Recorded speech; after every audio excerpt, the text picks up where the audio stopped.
अस्सलामुअलैकुम स्टूडेंट्स, मैं आपकी सोशल स्टडीज़ क्लास 7 की टीचर। स्टूडेंट्स, आज हम अपना हमारा 6th चैप्टर था according to syllabus, Muslim scientist, philosophers and travellers. इसमें हमने जो हमें हमारी लास्ट वीडियो गई थी, इसमें हमने इब्न बतूता जो उस टाइम के अर्ली मुस्लिम टाइम्स के ये बड़े मशहूर ट्रैवलर्स थे, इनके बारे में हमने पढ़ा था। और ये हमारा टॉपिक अभी कंप्लीट नहीं हुआ था, इसी को अभी हम कंटिन्यू करेंगे इब्न बतूता का। ठीक है, हमने लास्ट टाइम का क्या बताया था कि उन्होंने अपना जो उनका नेक्स्ट जर्नी था वो यमन, अदन, तंजानिया, ओमान, हर्मस, पर्शिया और फिर वापस मक्का गए थे। और उसके बाद उन्होंने अपना एक और बहुत लंबा सफ़र शुरू किया था जो कि रशियन स्टेप, कॉन्स्टेंटिनोपल और दोबारा जो था वो बुखारा, समरकंद, ठीक है, अफगानिस्तान। और फिर इसी दौरान इनके बहुत सारे फ्रेंड्स बने जो कि शहजादे और बादशाह वगैरह थे उस टाइम के। और मैंने आपको बताया था कि उस टाइम में क्योंकि ये जो ट्रैवलर्स होते थे, सयाह, इनकी बहुत ज़्यादा जब ये कहीं जाते थे तो बहुत ज़्यादा इनकी इज़्ज़त होती थी। और जहाँ जब जिस किसी कंट्री में पहुँचते थे तो वहाँ पर इनको पूरे शाही मेहमान की हैसियत दी जाती थी और बहुत ज़्यादा इज़्ज़त व तकरीम दी जाती थी इनको दरबार में। तो इसी तरह फिर ये कहाँ पहुँचे, ये दिल्ली पहुँचे। He moved on to Delhi where he met the temperamental king Muhammad bin Tughlaq. Ibn Battuta lived in India for several years as the qazi or judge at Tughlaq's court. जी, फिर क्या हुआ जब ये दिल्ली पहुँचे तो फिर वहाँ पर इनकी मुलाकात हुई। बहुत ही जज्बाती किस्म के बादशाह थे मोहम्मद बिन तुगलक। और इंडिया में फिर ये वहाँ रहे, कई साल रहे और फिर इनको काजी या जज की हैसियत से ये तुगलक के कोर्ट में इन्होंने फ़राइज़ अंजाम दिए। ठीक है, ही became involved in a war on the Malabar coast and was shipwrecked at the Coromandel.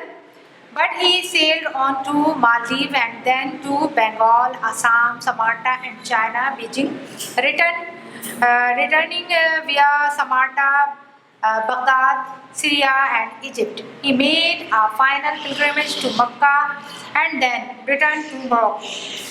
Again via Egypt and Tunisia, arriving home in 1349. अच्छा जी, जैसा कि मैंने आपको बताया कि ये कई साल जो है ये तुगलक के दरबार में इन्होंने काजी की अच्छे से काम किया। फिर ये वहीं पर मालाबार के साहिल पे एक वार हुई जिसमें ये शामिल हुए और इनका इस दौरान इनका जो जहाज़ था, शिप था, वो तबाह हुआ कोरोमंडल के साहिल पर। और बहरहाल ये वहाँ से निकल गए छोटी कश्तियों से के ज़रिए इन्होंने अपनी जान बचाई और फिर ये मालदीव पहुँचे, वहाँ से बंगाल, असम, समाटा, चाइना, ठीक है। और फिर कहाँ गए ये वापस, समाटा, बगदाद, सीरिया, इजिप्ट, ठीक है।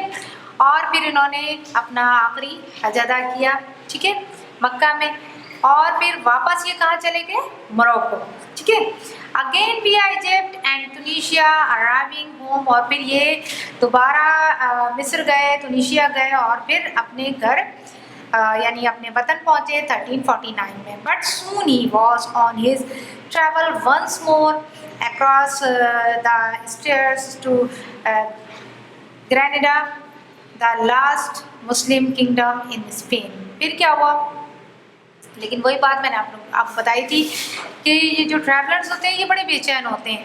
तो फिर क्या हुआ, ये इन्होंने दोबारा सफ़र किया और फिर ये ग्रैंडा के वहाँ से मैदानी इलाकों से होते हुए और फिर ये जो कि मुस्लिम सल्तनत की स्पेन में सबसे आखिरी क्या कहेंगे हम इसे, सल्तनत थी जहाँ ये पहुँचे, ठीक है।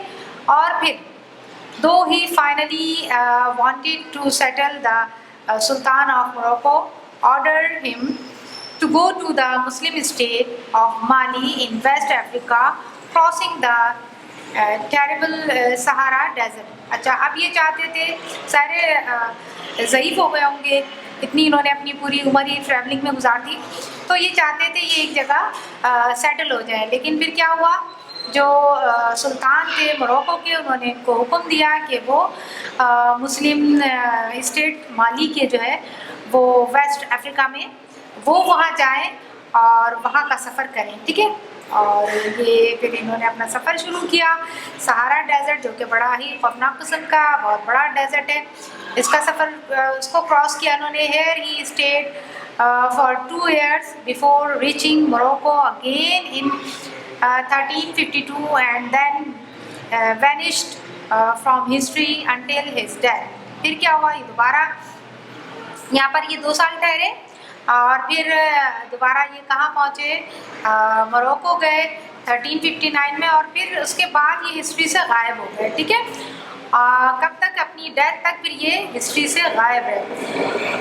और his account of his travel is the main source of the history and geography of much of the Muslim world in the Middle Age. अच्छा, अब उनकी डेथ के बाद हमें बहरहाल उस ज़माने के जो मुसलमान कंट्रीज़ थे, उनका जो हालात थे उस वक्त के, तो हमें जो अहम ज़रिया है उस वक्त की हिस्ट्री जानने के लिए, तो ये इनकी जो बुक्स हैं, इनकी जो सारी ट्रैवलिंग से मुतालिक जो कि जिनके सफ़रनामे हैं, तो जब हम पढ़ते हैं तो उससे हमें सारी नॉलेज होती है, ठीक है। अच्छा, अब हम पढ़ेंगे नेक्स्ट है हमारे अल-बैरूनी 973 to 1050. Al-Biruni was perhaps the most famous Arab scientist of early time. अच्छा, ये अल-बैरूनी भी जो थे वो बड़े उस टाइम के, जब मुसलमानों का बहुत ज़्यादा उरूज का दौर था उस वक्त के, ये बड़े मशहूर अरब साइंटिस्ट थे। He was born in Uzbekistan and died in Ghazni. Uzbekistan में पैदा हुए और गजनी में इनकी डेथ हुई, ठीक है। He was the most brilliant scholar and scientist of the time. ये उस वक्त के बड़े ज़हीन और बहुत ब्रिलियंट जो है ये फ़लसफ़ी थे, साइंटिस्ट थे, ठीक है। He spoke Turkish, Sanskrit, Persian, Hebrew and Syriac, but he always wrote in Arabic. बहुत सारी ज़बानें जानते थे, बोल सकते थे, ठीक है। जैसे कि यहाँ पे जिक्र है टर्किश, संस्कृत, पर्शियन, यानी फ़ारसी, यहूदी और ये सैरिक लैंग्वेजेस थी जो कि बोल सकते थे, लेकिन लिखते हमेशा ये अरबी में थे, ठीक है। His many books said to be 113 included those on medicine, geography, astronomy, mathematics and history. इन्होंने बहुत सारी किताबें लिखी, कहा जाता है कि तकरीबन 113 इनकी किताबें थी, जिसमें मेडिसिन, जोग्राफ़ी, एस्ट्रोनॉमी, मैथमेटिक्स और हिस्ट्री की सारी इससे रिलेटेड थे। और unfortunately many of these are believed to have been lost, but enough remain to show what a brilliant man he was, especially when one realized that he had very few reference books or sophisticated apparatus to work with. He based his work on careful observations and experiments. जी, बदकिस्मती से क्या हुआ कि इनके जो बहुत सारा काम था, जो इनकी किताबें थी वो लॉस्ट हो गई, ज़ाया हो गई, लेकिन जो बची उससे उनको पढ़ के ये पता चलता है कि वो कितने ज़्यादा ज़हीन थे। और ख़ास तौर पे अगर कोई इस बात को समझे कि उस ज़माने में उनके लिए कोई रेफरेंस बुक्स नहीं थी और उस तरह के इक्विपमेंट नहीं थे, एपरेटस नहीं थे, उसके बावजूद जो उनका काम है वो बहुत ही शानदार है। और उन्होंने जो सारा काम किया वो बहुत ज़्यादा उनकी केयरफुल मुशाहदात थे और तजुर्बात थे। आप ये देखें कि कितने ज़्यादा वो ब्रिलियंट थे कि कुछ इक्विपमेंट और एपरेटस वगैरह की गैर मौजूदगी में भी उन्होंने बहुत ही ऐसे ऑब्जर्वेशंस की, मुशाहदात की और एक्सपेरिमेंट किए जो कि एक्यूरेट थे। ठीक है, मेरा ख्याल है कि हम अपनी वीडियो को यहीं पे रोकते हैं और इससे आगे जो है वो हम अपने नेक्स्ट वीडियो में फिर आपको पढ़ाएंगे। ठीक है, अल्लाह हाफिज़।